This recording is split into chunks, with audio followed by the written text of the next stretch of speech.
Hello, Don Reeder again. Greg Reeder's behind the camera again. We thought we'd do a little shop tour. This is our Haas TM2P. It's about a year old. We bought, I was retired, and this was kind of a hobby shop for me, and thought this would be a really nice machine to do some work, build some things that I've had in mind for quite a while. But we'll wander around we've got a 4-car garage, a 2-car tandem garage, and I'll show you what we've got here in this small shop. As we said, this is the TM2P. It's got a 20-station tool changer on it.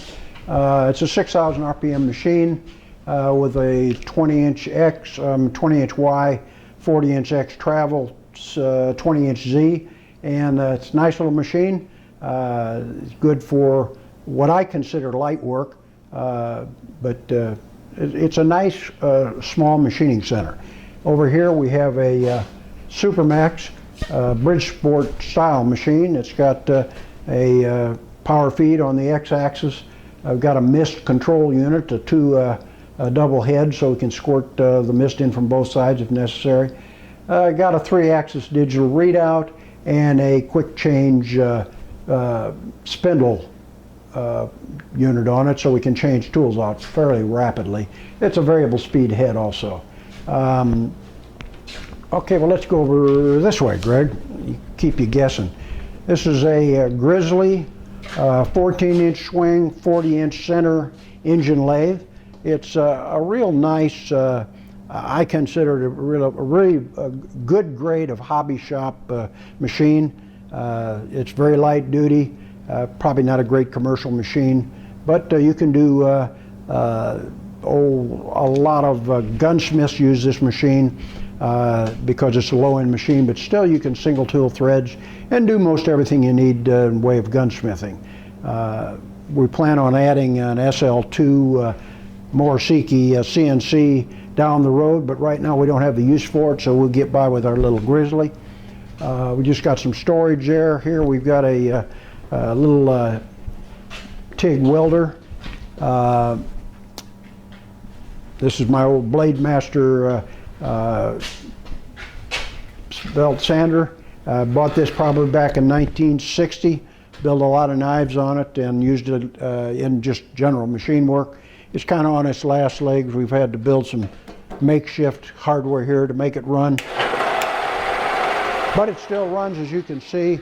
But there's a lot of things about this that are not really what I'd like to see in a sander for knife making. So we'll get to that here in a minute. We bought a Harbor Tools horizontal bandsaw. Very good light duty saw, surprisingly accurate in the cuts it makes as far as tracking and not having the blade bend and cut crooked. So for not a lot of money, that's a pretty nice little saw. Got a old Paragon heat treating oven I probably bought back in 1965 or 70, something like that. Heat treated the first knife I ever built in that oven, and we've been using it ever since. Got a Quincy 5-horse air compressor. It's about the best shop air compressor I've come across. It's the best small air compressor I've ever had. It's very quiet, and that makes it not so offensive when you're using it in a small facility like we have here. Now, we're going to have a video on this a little later. Come around to this side, Greg. This is our belt sander. This is the replacement for the little Blade Master back there. This is something we plan on selling in kit form, and I'll have a video on that posted here pretty quick. Here we have our power supply for our anodizing.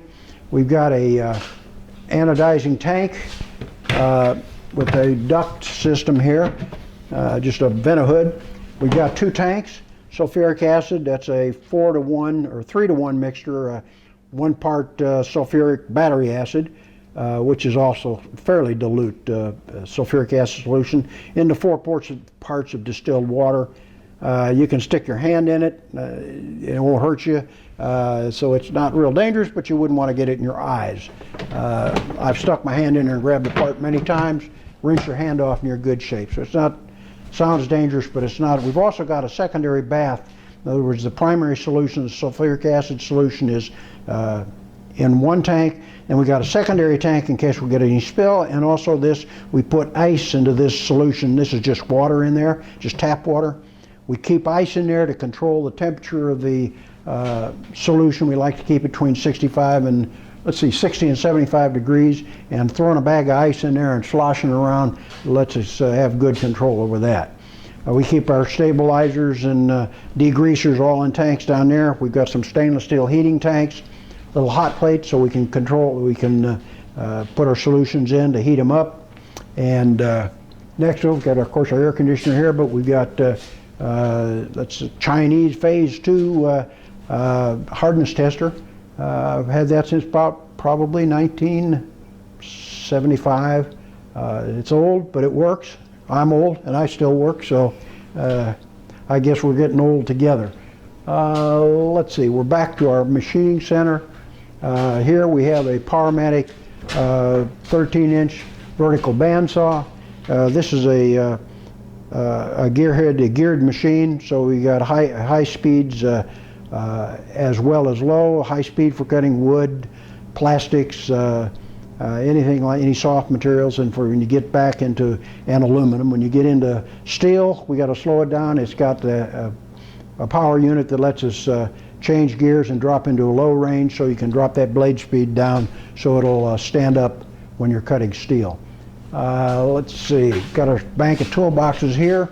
Let's see, anything else interesting? Well, just got a vertical drill press. I think this may have been the first drill press we ever owned. That probably was, my dad probably bought that for our garage in 1957. It's been with us ever since.